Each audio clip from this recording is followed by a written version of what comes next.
আমরা জানি 1971 সালে আমাদেরকে ইন্ডিয়া সাহায্য করেছে, আমরা থ্যাঙ্কফুল তার জন্য।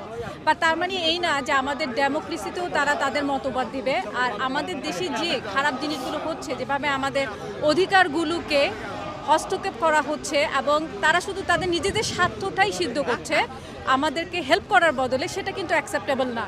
ওনারা আমাদের প্রতিবেশী এবং প্রতিবেশী হিসেবে থাকাটাই ওনাদের জন্য যথেষ্ট। আমরাও থ্যাঙ্কফুল, আর আমরা চাই ওনাদের সাথে আমাদের ভালো একটা সম্পর্ক থাকুক। আর আমরা এটা চাই আমাদের দেশে কোনো ব্যাপারে ওরা যেন এমন কোনো হস্তক্ষেপ না করে যার কারণে আমাদের অধিকারগুলো আমরা না পাই। লন্ডনে ইন্ডিয়া হাউসের সামনে আজকে যে প্রোটেস্ট, এই প্রোটেস্টের একটাই কথা, সেটা হচ্ছে বাংলাদেশের বর্ডারে রক্ত ঝরতে পারবে না। প্রতি বছর শত শত মানুষের রক্তে ভেসে যাচ্ছে বাংলাদেশের বর্ডার। বন্ধু রাষ্ট্র বলা হচ্ছে শেখ হাসিনা এবং তার সরকার পক্ষ থেকে। কিসের